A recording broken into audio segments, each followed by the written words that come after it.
राधा स्वामी। गंडा सिंह बोहड़ दा बुट्टा दसंबर 1910 ईस्वी पिंड छन्नी टेका तो हजूर सच्चे पातशाह जी पिंड जमशेर नंगल जिला सियालकोट पुजे। एक हफ्ता हजूर उत्थे रहे। बहुत सारी संगत ने नाम लिया। उन्हां विच एक नौजवान जिमीदार गंडा सिंह भी सी। जद उत्थों हजूर वापस चलण लई तैयार होए तां फरमाया, रोडा सिंह दड़प विच असां एक बोहड़ दा बूटा लाया है। हजूर तां उस तो बाद दड़प दा दौरा करके वापस आ गए। हुण तुसी उस बचन दा हाल सुनो। चंगा तां इवें है कि उस दा हाल शुरू तो सुनाया जावे, जिस तरह कि गंडा सिंह ने अपने जन्म दा, नाम लैण दा ਅਤੇ ਹਜੂਰ ਦੀ ਦਇਆ ਦਾ ਹਾਲ ਆਪਣੀ ਜ਼ੁਬਾਨੀ ਨਾਲ ਸੁਣਾਇਆ ਹੈ। ਮੀਹਾਂ ਸਿੰਘ ਇੱਕ ਜੱਟ ਪਿੰਡ ਜਮਸ਼ੇਰ ਨੰਗਲ ਜ਼ਿਲ੍ਹਾ ਸਿਆਲਕੋਟ ਹਾਲ ਪਾਕਿਸਤਾਨ ਵਿੱਚ ਰਹਿੰਦਾ ਸੀ। ਉਸ ਨੇ ਇੱਕ ਸਾਧੂ ਨੂੰ ਗੁਰੂ ਧਾਰਨ ਕੀਤਾ ਹੋਇਆ ਸੀ। ਸਾਧੂ ਅੱਖਾਂ ਤੋਂ ਅੰਨਾ ਸੀ।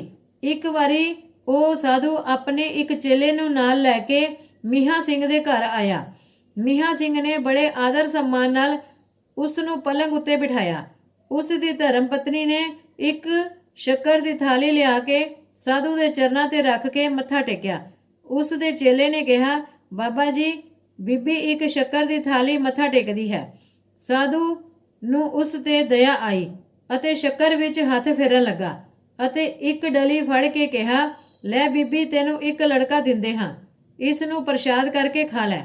ਇੱਕ ਡਲੀ ਹੋਰ ਦੇ ਕੇ ਉਸ ਸਾਧੂ ਨੇ ਕਿਹਾ, ਜੱਟ ਦਾ ਇੱਕ ਪੁੱਤ ਤਾਂ ਕਿਸੇ ਕੰਮ ਦਾ ਨਹੀਂ ਹੁੰਦਾ, ਦੁਖੀ ਹੁੰਦਾ ਹੈ, ਲੈ ਇੱਕ ਲੜਕਾ ਹੋਰ ਦਿੰਦੇ ਹਾਂ।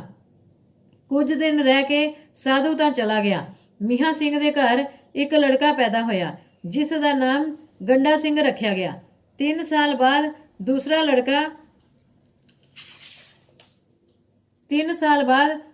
ਲੜਕਾ ਹੋਇਆ, ਜਿਸ ਦਾ ਨਾਮ ਮੰਗਲ ਸਿੰਘ ਰੱਖਿਆ ਗਿਆ। ਜਦ ਹਜੂਰ ਦਸੰਬਰ 1910 ਵਿੱਚ ਪਿੰਡ ਜਮਸ਼ੇਰ ਨੰਗਲ ਪਹੁੰਚੇ ਤਾਂ ਉਸ ਵੇਲੇ ਗੰਡਾ ਸਿੰਘ ਦੀ ਉਮਰ 17 ਸਾਲ ਦੀ ਸੀ। ਉਹਨਾਂ ਦਾ ਗੁਰੂ ਵੀ ਆਇਆ ਹੋਇਆ ਸੀ। ਗੰਡਾ ਸਿੰਘ ਸਤਸੰਗ ਵਿੱਚ ਆ ਕੇ ਬੈਠ ਗਿਆ ਅਤੇ ਹਜੂਰ ਸੱਚੇ ਪਾਤਸ਼ਾਹ ਦੀ ਮਹਿਮਾ ਸੁਣਦਾ ਰਿਹਾ। ਸਤਸੰਗ ਵੀ ਸੁਣਿਆ। ਸਤਸੰਗ ਅਤੇ ਸੰਗਤ ਦੇ ਬਚਨ ਸੁਣ ਕੇ ਉਸ ਦੇ ਮਨ ਵਿੱਚ ਖਿਆਲ ਆਇਆ ਕਿ ਇਹਨਾਂ ਸੰਤਾਂ ਨੂੰ ਗੁਰੂ ਧਾਰਨ ਕਰਨਾ ਚਾਹੀਦਾ ਹੈ। ਪਰ ਉਹਨੇ ਸੋਚਿਆ ਕਿ ਲੋਕ ਆਖਦੇ ਹਨ, ਏਕ ਛੋੜ ਦੂਜੇ ਲਗੇ ਡੂਬੇ ਸੇ ਵੰਜਾਰਿਆ। ਅਸਲ ਵਿੱਚ ਇਹ ਮਹਾਵਾਕ ਇਸ ਤਰ੍ਹਾਂ ਹੈ, ਖਸਮ ਛੋੜ ਦੂਜੇ ਲਗੇ ਡੂਬੇ ਸੇ ਵੰਜਾਰਿਆ। ਖਸਮ ਸਾਡਾ ਪਰਮਾਤਮਾ ਹੈ, ਜੋ ਅਸਲੀ ਕੁੱਲ ਮਾਲਕ ਹੈ।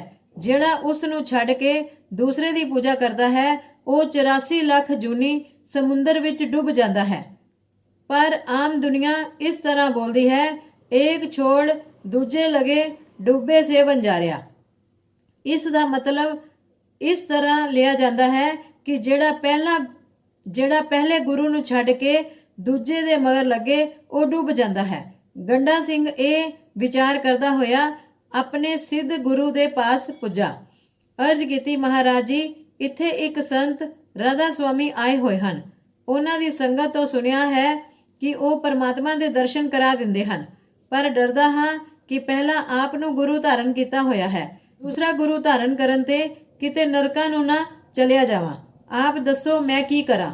ਉਸ ਸਾਧੂ ਨੇ ਕਿਹਾ, ਤੁਸੀਂ ਜਾ ਕੇ ਉਹਨਾਂ ਤੋਂ ਨਾਮ ਲੈ ਲਵੋ। ਜੇ ਉਹ ਤੈਨੂੰ ਪਰਮਾਤਮਾ ਦਾ ਦਰਸ਼ਨ ਕਰਾ ਦੇਣਗੇ ਤਾਂ ਮੈਂ ਉਹਨਾਂ ਦਾ ਚੇਲਾ ਬਣ ਜਾਵਾਂਗਾ। ਗੰਡਾ ਸਿੰਘ ਹੁਣ ਨਿਰਭੈ ਹੋ ਕੇ ਸਤਸੰਗ ਵਿੱਚ ਜਾਣ ਲੱਗਾ। ਇਸ ਤੋਂ ਤੀਸਰੇ ਦਿਨ 5 ਆਦਮੀਆਂ ਨੇ ਹਜੂਰ ਦੇ ਪਾਸ ਨਾਮ ਲੈਣ ਲਈ ਅਰਜ਼ ਕੀਤੀ। ਗੰਡਾ ਸਿੰਘ ਨੇ ਵੀ ਅਰਜ਼ ਕੀਤੀ। ਹਜੂਰ ਨੇ ਫਰਮਾਇਆ, ਮਾਸ ਸ਼ਰਾਬ ਛੱਡਣਾ ਪਵੇਗਾ। ਸਾਰਿਆਂ ਨੇ ਸਤਬਚਨ ਕਿਹਾ। ਹਜੂਰ ਨੇ ਫਰਮਾਇਆ, ਸਵੇਰੇ 4 ਵਜੇ ਇਸ਼ਨਾਨ ਕਰਕੇ ਆ ਜਾਣਾ, ਨਾਮ ਮਿਲ ਜਾਵੇਗਾ। ਅਗਲੇ ਦਿਨ ਹਜੂਰ ਨੇ ਸਾਰਿਆਂ ਨੂੰ ਨਾਮ ਦੀ ਬਖਸ਼ਿਸ਼ ਕਰ ਦਿੱਤੀ। ਜਦ ਗੰਡਾ ਸਿੰਘ ਆਪਣੇ ਘਰ ਪੁੱਜਾ ਤਾਂ ਉਸ ਦੇ ਪਹਿਲੇ ਗੁਰੂ ਨੇ ਪੁੱਛਿਆ, ਸੁਣਾ ਭਈ, ਕੀ ਦੇਖਿਆ ਈ? ਗੰਡਾ ਸਿੰਘ ਨੇ ਕਿਹਾ, ਮਹਾਰਾਜ ਜੀ, ਮੈਂ ਤਾਂ ਕੁਝ ਨਹੀਂ ਦੇਖਿਆ। ਇਸ ਦੇ ਪਿੱਛੋਂ ਗੱਲ ਆਈ ਗਈ ਹੋ ਗਈ। ਗੰਡਾ ਸਿੰਘ ਇਹ ਗੱਲ ਭੁੱਲ ਹੀ ਗਿਆ ਕਿ ਮੈਂ ਨਾਮ ਲਿਆ ਹੈ ਅਤੇ ਨਾ ਹੀ ਉਸ ਤੋਂ ਬਾਅਦ ਉਹ ਕਦੀ ਭਜਨ ਤੇ ਬੈਠਾ ਸੀ। ਗੰਡਾ ਸਿੰਘ ਨੂੰ ਨਾਮ ਦੇਣ ਤੋਂ ਬਾਅਦ ਉਸੇ ਦਿਨ ਹੀ ਹਜੂਰ ਨੇ ਰੋਡਾ ਸਿੰਘ ਨੂੰ ਫਰਮਾਇਆ ਸੀ, ਰੋਡਾ ਸਿੰਘ, ਅਸਾਂ ਦੜਪ ਵਿੱਚ ਬੋਹੜ ਦਾ ਬੂਟਾ ਲਾਇਆ ਹੈ। ਹਜੂਰ ਬਾਕੀ ਦੇ ਆਲੇ ਦੁਆਲੇ ਦੇ ਪਿੰਡਾਂ ਵਿੱਚ ਸੰਗਤ ਨੂੰ ਦਰਸ਼ਨ ਦੇ ਕੇ ਵਾਪਸ ਤਰਨਤਾਰਨ ਆ ਗਏ। ਇਸ ਗੱਲ ਨੂੰ 1 ਸਾਲ ਹੋ ਗਿਆ। ਮਾਘ ਦੇ ਦਿਨ ਸਨ। ਗੰਡਾ ਸਿੰਘ ਖੂਹ ਵਾਹ ਰਿਹਾ ਸੀ ਅਤੇ ਮੰਗਲ ਸਿੰਘ ਕਣਕ ਨੂੰ ਪਾਣੀ ਦੇ ਰਿਹਾ ਸੀ। ਅਚਾਨਕ ਇੱਕ ਮਨੋਹਰ ਅਤੇ ਕੋਮਲ ਜਿਹੀ ਆਵਾਜ਼ ਸੁਣਾਈ ਦਿੱਤੀ, ਤੈਨੂੰ ਅਸਾਂ ਭਜਨ ਦਿੱਤਾ ਸੀ ਅਤੇ ਤੂੰ ਉਸ ਨੂੰ ਭੁਲਾ ਦਿੱਤਾ ਹੈ। ਕਦੀ ਭਜਨ ਵਿੱਚ ਬੈਠਿਆ ਹੀ ਨਹੀਂ। ਗੰਡਾ ਸਿੰਘ ਖੂਹ ਦੀ ਗਾੜੀ ਤੋਂ ਉਤਰਿਆ। ਖੂਹ ਦੇ ਚੰਨਿਆਂ ਦੇ ਆਸੇ-ਪਾਸੇ ਵੇਖਿਆ ਪਰ ਕੋਈ ਆਦਮੀ ਨਜ਼ਰ ਨਾ ਆਇਆ। ਸਮਝਿਆ ਕਿ ਮੇਰਾ ਵਹਿਮ ਹੈ। ਫਿਰ ਗਾੜੀ ਤੇ ਬਹਿ ਗਿਆ ਅਤੇ ਬਲਦਾਂ ਨੂੰ ਹਿੱਕਣ ਲੱਗਾ। ਫਿਰ ਪਿੱਠ ਵਿੱਚ ਇੱਕ ਮੁੱਕਾ ਲੱਗਾ ਅਤੇ ਆਵਾਜ਼ ਆਈ, ਤੂੰ ਸਾਡੀ ਸਿੱਖਿਆ ਵੀ ਭੁਲਾ ਦਿੱਤੀ ਹੈ, ਭਜਨ ਨਹੀਂ ਕਰਦਾ। ਗੰਡਾ ਸਿੰਘ ਉੱਠਿਆ। ਖੂਹ ਦੇ 4 ਚੁਫੇਰੇ ਜਿੱਥੇ ਵੀ ਕੋਈ ਆਦਮੀ ਲੁਕ ਸਕਦਾ ਸੀ ਵੇਖਿਆ। ਕੋਈ ਨਜ਼ਰ ਨਾ ਆਇਆ ਅਤੇ ਨਾ ਹੀ ਉਸਦੇ ਦਿਲ ਵਿੱਚ ਭਜਨ ਸਿਮਰਨ ਅਤੇ ਸਤਿਗੁਰ ਦਾ ਖਿਆਲ ਆਇਆ। ਕੁਝ ਚਿਰ ਹੈਰਾਨ ਹੋਇਆ ਖੜਾ ਰਿਹਾ। ਫਿਰ ਗਾੜੀ ਤੇ ਬੈਠ ਕੇ ਬਲਦ ਹਿੱਕਣ ਲੱਗਾ।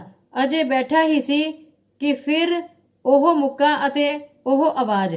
ਫਿਰ ਉੱਠਿਆ ਅਤੇ ਆਲੇ ਦੁਆਲੇ ਮਾਰਨ ਵਾਲੇ ਦੀ ਭਾਲ ਕਰਨ ਲੱਗਾ, ਪਰ ਉੱਥੇ ਕਿਸੇ ਨੂੰ ਨਾ ਦੇਖਦਾ ਹੋਇਆ ਹੈਰਾਨ ਹੋ ਕੇ ਸੋਚਣ ਲੱਗਾ ਕਿ ਮਾਰਨ ਵਾਲਾ ਕਿੱਥੇ ਜਾਂਦਾ ਹੈ। ਖੜਾ ਸੋਚਦਾ ਤੇ ਹੈਰਾਨ ਹੁੰਦਾ ਰਿਹਾ। ਅਚਾਨਕ ਖੂਹ ਦੀ ਮਹਲ ਬੈੜ ਵਿੱਚ ਫਸ ਗਈ ਅਤੇ ਲਪੇਟੀ ਗਈ। ਉਸਨੇ ਇਹ ਵੇਖ ਕੇ ਬਲਦ ਰੋਕ ਦਿੱਤੇ ਅਤੇ ਸੋਚਣ ਲੱਗਾ ਕਿ ਹੁਣ ਕੀ ਕੀਤਾ ਜਾਵੇ। ਇੰਨੇ ਵਿੱਚ ਮੰਗਲ ਸਿੰਘ ਨੇ ਆਵਾਜ਼ ਦਿੱਤੀ, ਭਾਊ ਕੀ ਗੱਲ ਹੈ, ਕਿਤੇ ਸੌ ਤੇ ਨਹੀਂ ਗਿਆ? ਖੂਹ ਕਿਉਂ ਖਲੋ ਗਿਆ ਹੈ? ਗੰਡਾ ਸਿੰਘ ਨੇ ਆਵਾਜ਼ ਦਿੱਤੀ, ਖੂਹ ਵਿਗੜ ਗਿਆ ਹੈ।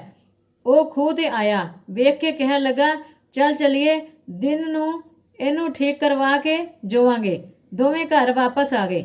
ਗੰਡਾ ਸਿੰਘ ਬਲਦਾਂ ਨੂੰ ਪੱਠੇ ਪਾ ਕੇ ਡਿਓੜੀ ਵਿੱਚ ਇੱਕ ਖਾਲੀ ਮੰਜੀ ਤੇ ਲੇਟ ਗਿਆ।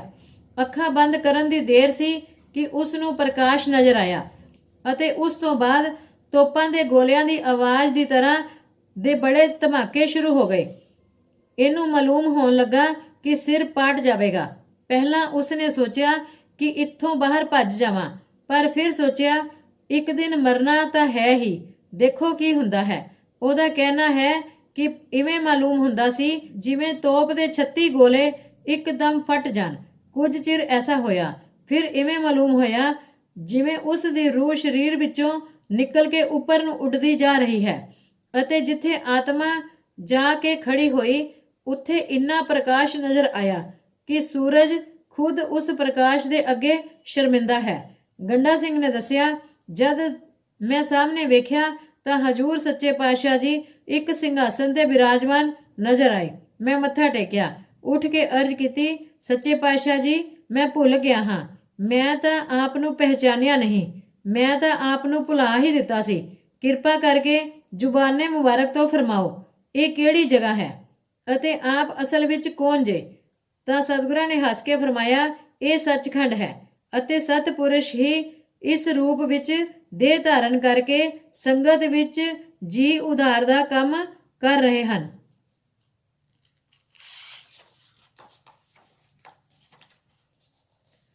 ਹੁਣ ਤਰਨਤਾਰਨ ਜਾ ਕੇ ਆਪਣੇ ਸਤਿਗੁਰਾਂ ਦੇ ਦਰਸ਼ਨ ਕਰਿਆ ਕਰੋ ਅਤੇ ਭਜਨ ਕਰਿਆ ਕਰੋ। ਅਤੇ ਫਿਰ ਫਰਮਾਇਆ, ਆਪਣੇ ਆਪ ਨੂੰ ਵੇਖੋ। ਜਦੋਂ ਮੈਂ ਆਪਣੇ ਆਪ ਨੂੰ ਵੇਖਿਆ ਤਾਂ ਮਾਲੂਮ ਹੋਇਆ ਮੇਰਾ ਸਰੀਰ ਵੀ ਸੂਰਜ ਤੋਂ ਕਈ ਗੁਣਾ ਜ਼ਿਆਦਾ ਰੋਸ਼ਨ ਹੈ। ਫਿਰ ਜਦ ਹਜੂਰ ਵੱਲ ਵੇਖਿਆ ਤਾਂ ਐਸਾ ਮਾਲੂਮ ਹੋਇਆ ਕਿ ਇੱਕ ਇੱਕ ਰੋਮ ਦੇ ਵਿੱਚੋਂ ਅਨੇਕਾਂ ਸੂਰਜਾਂ ਦਾ ਪ੍ਰਕਾਸ਼ ਫੁੱਟ ਰਿਹਾ ਹੈ। ਫਿਰ ਉੱਥੇ ਕੁਝ ਹੋਰ ਮਹਾਪੁਰਸ਼ ਮਨੋਹਰ ਜਿਸਮਾਂ ਵਾਲੇ ਆਏ। ਸੱਚੇ ਪਾਤਸ਼ਾਹ ਜੀ ਨੇ ਉਹਨਾਂ ਨੂੰ ਕਿਹਾ, ਭਾਈ ਗੰਡਾ ਸਿੰਘ ਨੂੰ ਕੁਝ ਪਿਆਓ।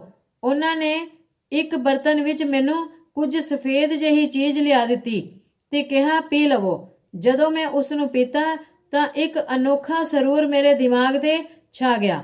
ਨਾ ਤਾਂ ਐਸਾ ਬਰਤਨ ਅੱਜ ਤੱਕ ਮੈਂ ਵੇਖਿਆ ਸੀ ਅਤੇ ਨਾ ਐਸਾ ਰਸਦਾਰ ਮਿੱਠਾ ਸ਼ਰਬਤ ਪੀਤਾ ਸੀ।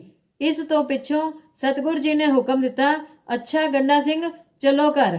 ਮੈਂ ਅਰਜ਼ ਕੀਤੀ, ਮਹਾਰਾਜ ਜੀ ਫਿਰ ਵੀ ਕਦੀ ਐਸੇ ਨੂਰਾਨੀ ਸਰੂਪ ਦੇ ਦਰਸ਼ਨ ਹੋਣਗੇ? ਹਜੂਰ ਨੇ ਫਰਮਾਇਆ, ਮੌਜ ਨਾਲ ਹੋਣਗੇ, ਜਦ ਮੌਜ ਹੋਵੇਗੀ ਤਦ ਹੋਣਗੇ। ਹੁਣ ਤੁਸੀਂ ਚੱਲੋ।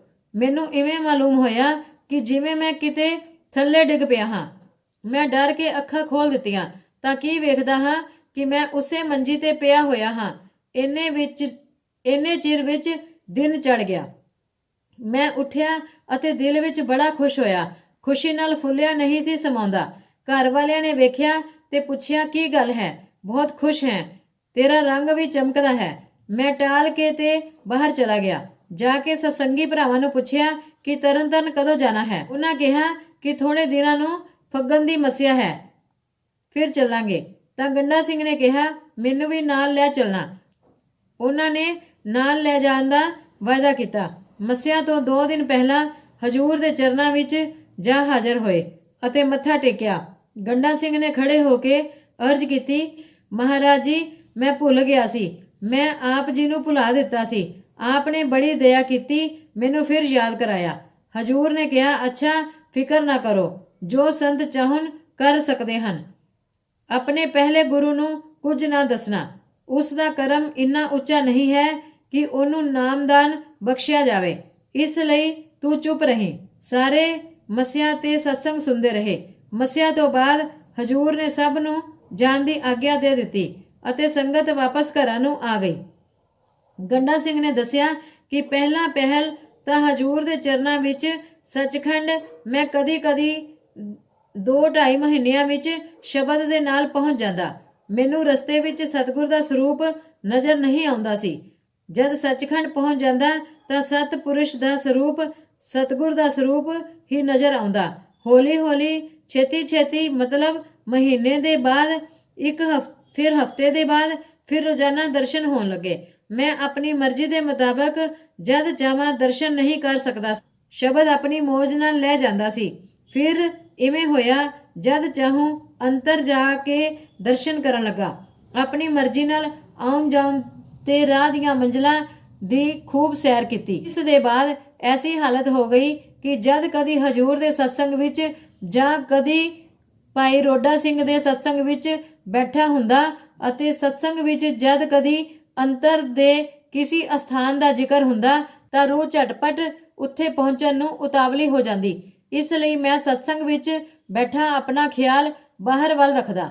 ਇੱਕ ਵਾਰ ਤਰਨਤਾਰਨ ਵਿੱਚ ਜਦ ਸੱਚੇ ਪਾਤਸ਼ਾਹ ਜੀ ਸਤਸੰਗ ਕਰਕੇ ਆਪਣੇ ਨਿਵਾਸ ਅਸਥਾਨ ਤੇ ਚੁਬਾਰੇ ਵਿੱਚ ਚਲੇ ਗਏ ਤਾਂ ਗੰਡਾ ਸਿੰਘ ਨੇ ਦੱਸਿਆ ਕਿ ਅੱਜ ਮੇਰੇ ਦਿਲ ਵਿੱਚ ਆਇਆ ਸੀ ਕਿ ਸਾਡੇ ਸਤਿਗੁਰ ਵੀ ਭੋਲੇ ਭਾਲੇ ਹਨ ਅਤੇ ਸਭ ਸੰਗਤ ਵੀ ਭੋਲੀ ਭਾਲੀ ਹੈ।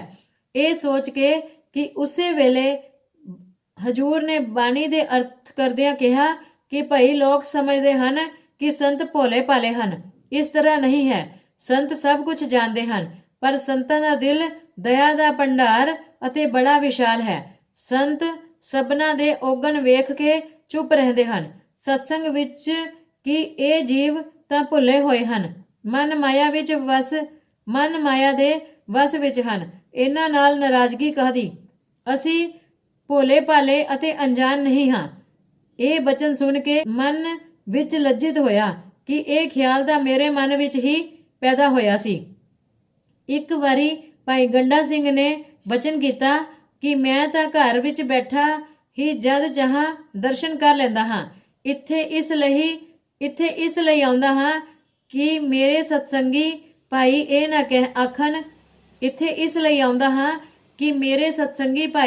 ਇਹ ਨਾ ਆਖਣ ਕਿ ਸਤਿਗੁਰ ਨੇ ਇਸ ਤੇ ਦਇਆ ਕੀਤੀ ਹੈ ਅਤੇ ਇਹ ਹੰਕਾਰੀ ਹੋ ਗਿਆ ਹੈ ਅਤੇ ਦਰਸ਼ਨਾਂ ਨੂੰ ਵੀ ਨਹੀਂ ਆਉਂਦਾ।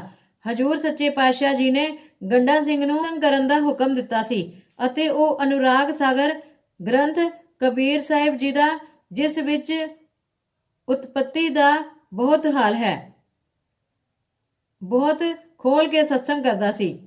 ਇੱਕ ਦਿਨ ਜਦੋਂ ਅੰਤਰ ਵਿੱਚ ਸਤਿਗੁਰ ਦੇ ਦਰਸ਼ਨ ਕਰਨ ਲਈ ਸੱਚਖੰਡ ਨੂੰ ਜਾ ਰਿਹਾ ਸੀ ਤਾਂ ਪਹਿਲੀ ਮੰਜ਼ਲ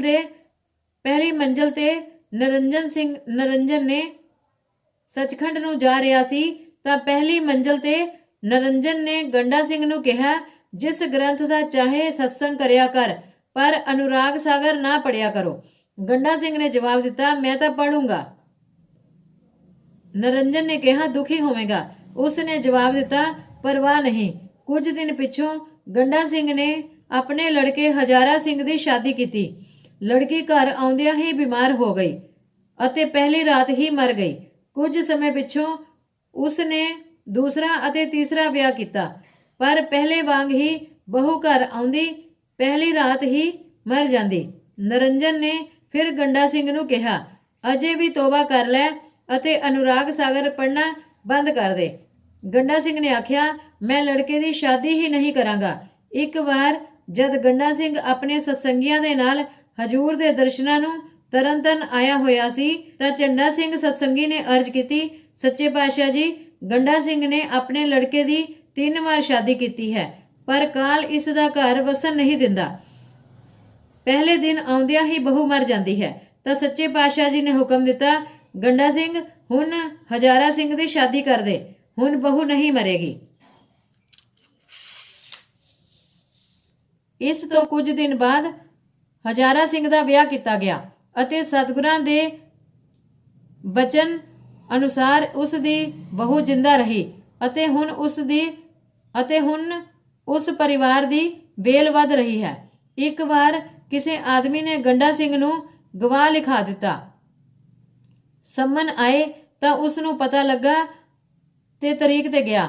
ਹਾਕਮ ਨੇ ਕਾਨੂੰਨ ਅਨੁਸਾਰ ਉਸ ਨੂੰ ਸਹੁੰ ਖਾਣ ਨੂੰ ਕਿਹਾ।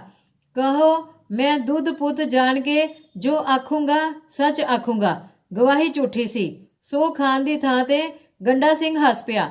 ਹਾਕਮ ਨੇ ਆਪਣੀ ਬੇਇੱਜ਼ਤੀ ਜਾਣ ਕੇ ਗੰਡਾ ਸਿੰਘ ਦੇ ਮੂੰਹ ਤੇ ਚਪੇੜ ਮਾਰੀ। ਗੰਡਾ ਸਿੰਘ ਅਦਾਲਤ ਦੇ ਕਮਰੇ ਵਿੱਚੋਂ ਬਾਹਰ ਆ ਗਿਆ।